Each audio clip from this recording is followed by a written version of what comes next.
Welcome to Factual America, the channel that digs deep beneath the headlines to uncover the facts, the history, and the real story behind today's most controversial issues.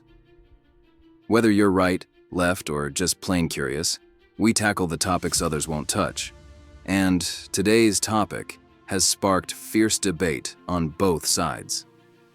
15-minute cities. Are they innovative solutions to climate change and urban sprawl? Or are they, as some claim, just open-air prisons in disguise meant to corral your freedom step by step? Strap in, because you're about to find out the facts politicians and pundits won't tell you. Let's start from square one. What exactly is a 15-minute city? In theory, it's a planning concept where everything you need, work, schools, shops, healthcare, entertainment, is within 15 minutes from your home by foot or bike. No more traffic jams, no more endless commutes. Paris, Melbourne, and even small American towns are pitching this idea as a revolution for quality of life and the fight against climate change. But let's pump the brakes. Just because something sounds utopian doesn't mean it's immune to dystopian outcomes. The same features that supposedly empower everyday citizens, local access, connectedness, reduced reliance on cars, could just as easily make us easier to surveil and control. That's not conspiracy theory. It's history and human nature. We've seen good intentions pave roads to very bad places before. Let's get a little context here. The 15-minute city concept isn't brand new. Its roots go back to the Garden City movement of the late 19th and early 20th centuries, when designers like Ebenezer Howard dreamed of walkable urban villages surrounded by greenbelts. After World War II, we ditched that vision for suburban sprawl, and Americans fell in love with the freedom their cars bought them. Freedom to live where they wanted, shop where they pleased, and chart their own course through life. Fast forward to today. Climate activists, urban planners, and even big tech companies are desperate to get us out of our cars, supposedly to save the planet and save your soul from road rage. But is something else going on? When the same people preaching 15-minute cities are happy to fly private jets and buy oceanfront real estate, it makes you want to look twice at their motives. Let's play devil's advocate for a moment. The case for the 15-minute city goes like this.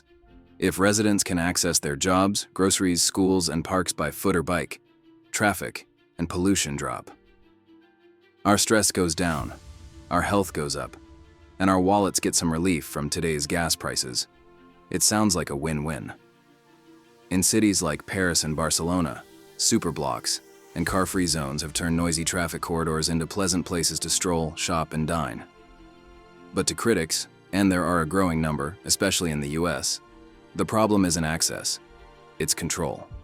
They fear 15-minute cities could become just another excuse to limit where you can go and what you can do.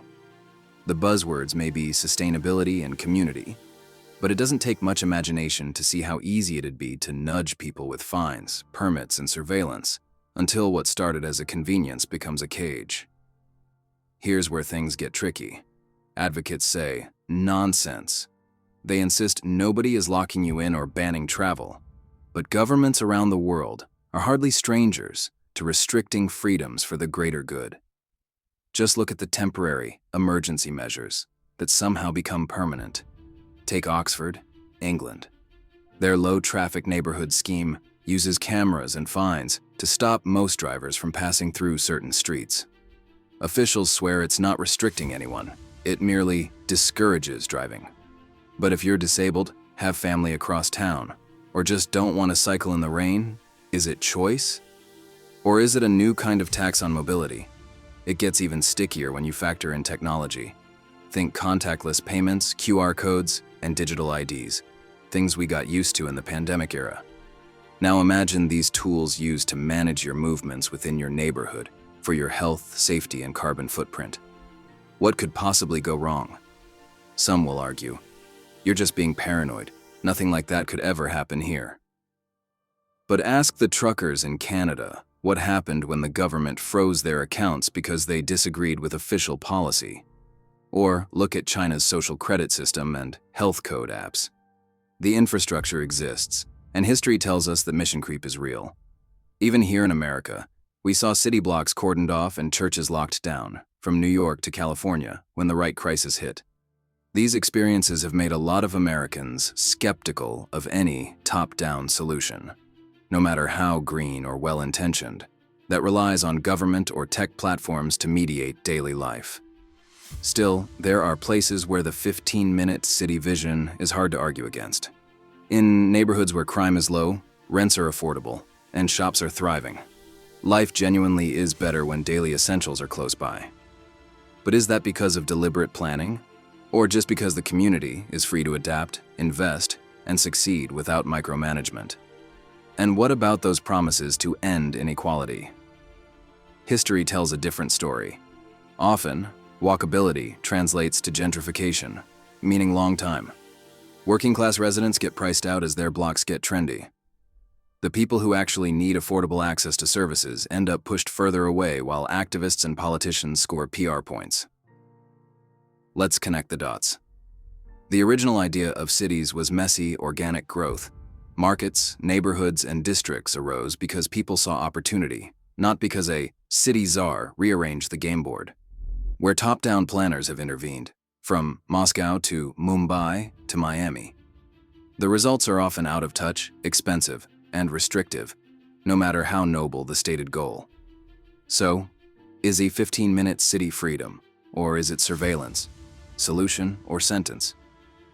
The answer might depend on how it's implemented and, crucially, who has the final say. Is the 15-minute city created through organic choice, entrepreneurship, and property rights? Or is it chiseled into stone by planners and bureaucrats with fines and regulations as their hammer? It's time to talk about the big picture. Behind the soothing language of climate action and convenience, there's a larger ideological battle over who gets to decide what is best for you and your family. Is that your job, or should we trust a class of distant experts who never walk the streets you walk, pay the taxes you pay, or raise the kids you raise? Maybe you're thinking, come on, isn't this a bit alarmist? All I want is a shorter commute. Fair point, but think back.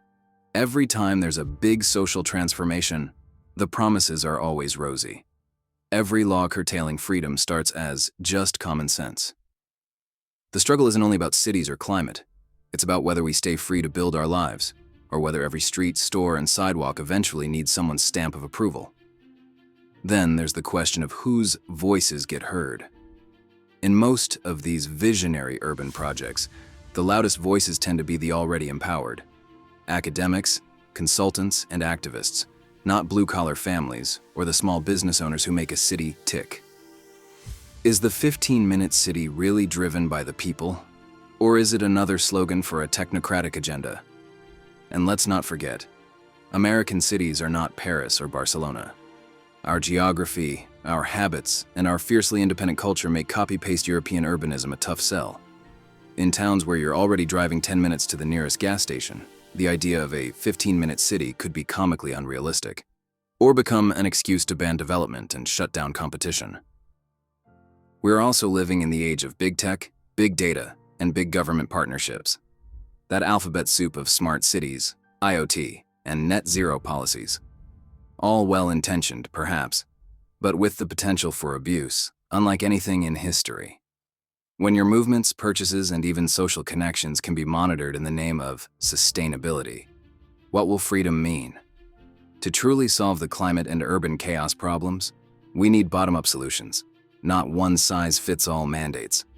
Encourage more choice, competition, and property rights. Let neighborhoods craft their own futures, and let Americans make their own trade-offs between convenience, cost, and freedom. That's how America got great in the first place. Let's step back and ask, what would letting people freely choose their communities look like? Maybe some neighborhoods would become 15-minute paradises. Others will stick with big yards and two-car garages. That's okay. That's freedom. There's no one best way to live, and attempts to enforce one always carry unintended consequences. To wrap it up, 15-minute cities could genuinely improve lives, if they're voluntary, organic, and rooted in respect for liberty. Otherwise, they risk becoming just another control mechanism, another step toward the soft tyranny of good intentions. As we've learned time and again, the road to nowhere, good is paved with utopian plans and elite prescriptions. Now it's your turn. Are 15-minute cities an answer to pollution and gridlock, or a slow-motion trap for your freedoms? Do you live in a city that's experimenting with these policies? What's your experience? Let us know in the comments. Your stories and insights are what keep this community strong. Thanks for watching Factual America. If you enjoyed this video, hit the like button, subscribe, and ring the bell to never miss a deep dive into the big issues affecting American life. And tell us, what topics do you want us to tackle next? Urban development, energy, education? We want to know what matters to you. See you in the next episode.